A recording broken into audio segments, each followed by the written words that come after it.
Pemirsa, apa kabar Anda? Hari ini senang sekali kita kembali berjumpa dalam program Inspirasi Ramadan. Sore ini kita akan berbincang dengan Dirjen Bimbingan Masyarakat Islam Kementerian Agama Profesor Dr. Mahasin.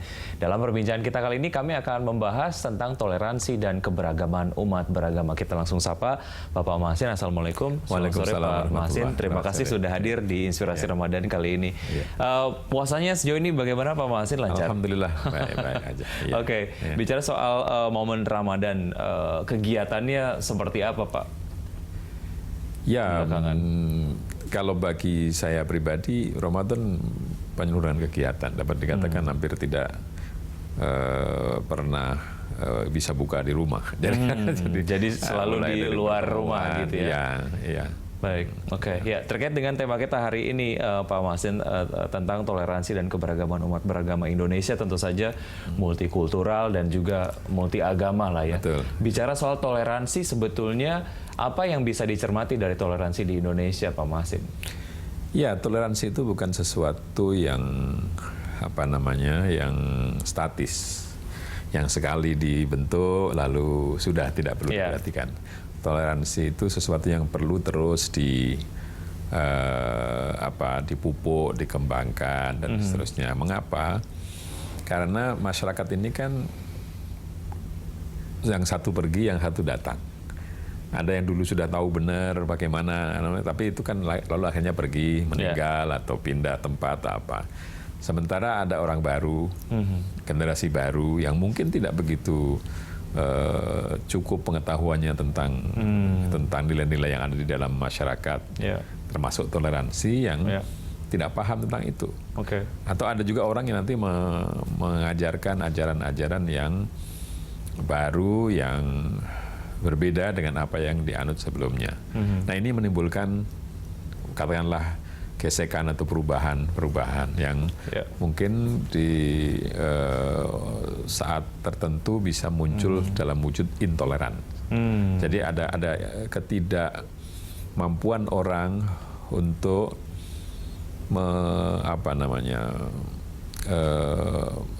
mentolerir atau menganggap sebagai sesuatu yang wajar dari perilaku orang lain.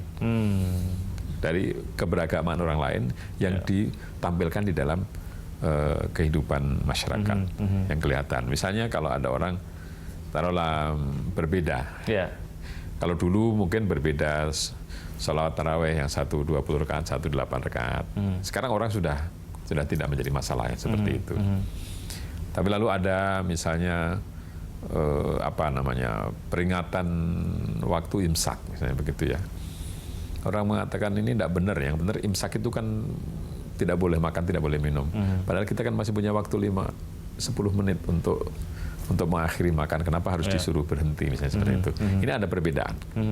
Yang satu mengatakan ya sudahlah biar yang sana berpendapat seperti itu, saya begini. Itu sebenarnya toleransi kan seperti itu, membiarkan orang melakukan apa yang dia yakini.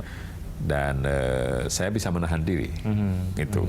Tapi tentu itu ada aturan-aturan yang harus diikuti sampai sejauh mana saya bisa menahan diri, membiarkan orang lain dengan kebebasannya supaya saya juga bisa ikut bebas. Baik, secara jumlah katakanlah kasus-kasus intoleransi lah di Indonesia sebetulnya seperti apa, Pak Mahasin? Ya, orang melihat 3 tahun terakhir ini ada tren penurunan dari segi jumlah, tren penurunan. Tapi tetap saja mengindikasikan bahwa pemahaman terhadap agama itu belum banyak berubah. Taruhlah misalnya penghormatan orang yang berpuasa, misalnya begitu.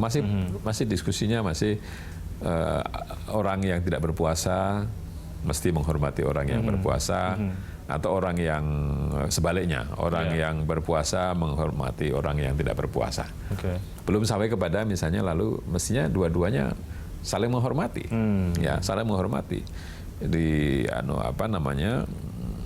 Biasa misalnya kalau saya tahu bahwa ada orang sedang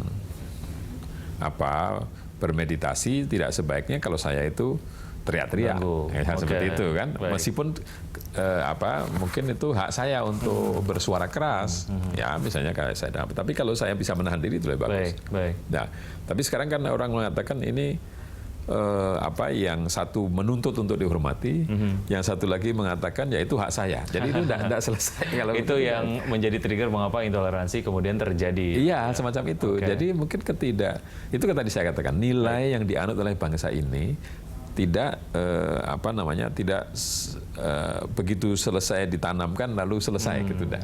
Itu harus karena masyarakatnya cukup dinamis. Iya. Oke, bicara soal kedinamisan, sekarang menjadi era sosial media lah ya. Sosial media juga kemudian digunakan sebagai media untuk berekspresi. Ketika berekspresi, ada yang bisa terima karena memang ada sama visi dan juga misinya. Ada yang juga tidak bisa terima gitu. Nah, bagaimana akhirnya Bapak sendiri mengcapture kasus intoleransi ataupun katakanlah memang toleransi umat beragama yang menggunakan sosial media gitu. Iya, ketika misalnya orang memposting sesuatu yang yang provokatif misalnya. Kan bisa sengaja orang yang sebenarnya orang itu sudah tahu bahwa itu harus dihormati tapi orang tetap saja melanggar misalnya seperti itu ya. Atau orang sebenarnya memposting sesuatu yang normal saja. Sebaliknya itu dilihat sebagai pelecehan. Ya, pelecehan terhadap orang lain. Mungkin gambarnya biasa saja, tapi jadi ini malah perlu semacam self censorship ya. Jadi kita perlu menghitung apakah yang akan saya broadcast di dalam sebuah media sosial itu nanti akan disalahpahami atau tidak oleh orang lain. Nah, kalau kita bisa begitu, saya kira mudah kita mengembangkan toleransi itu. Jadi sebenarnya toleransi itu berangkatnya dari budaya kita, budaya yang menghormati orang lain, yang melihat perbedaan itu bukan sebagai ancaman. Oke, adakah satu pendekatan khusus yang kemudian dilakukan oleh Bapak dan juga jajaran Bapak terkait dengan aktivitas yang kemudian senantiasa dilakukan untuk mengingatkan kembali pentingnya toleransi umat beragama terhadap masyarakat modern ini gitu, Pak? Iya, tentu ada. Ya. Misalnya bahwa kita beragama ini dalam konteks budaya. Artinya bahwa memang agama, mungkin orang mengatakan bisa agama dari Tuhan, sementara budaya dari manusia. Jadi dari segi level sumbernya itu agama lebih tinggi daripada budaya. Tetapi kita hidupkan di dalam realitas yang antara keyakinan dengan tindakan itu tidak bisa kita pisahkan.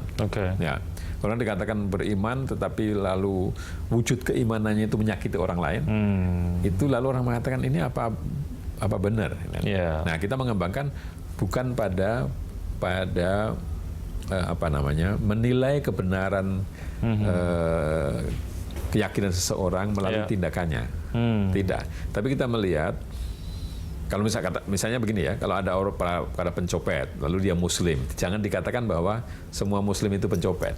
Ya, jadi katakanlah bahwa orang itu meskipun Muslim, tapi sayang dia melakukan tindakan yang tidak sesuai dengan ajaran agamanya. Demikian pula yang lain kepada yang lain. Ya, kita begitu. Jangan terjebak pada mengeneralisasi yang cepat gitu. Masih ada bahasan yang lain Pak Masin, kita akan lanjutkan usai jeda. Pemirsa tetap di Inspirasi Ramadan.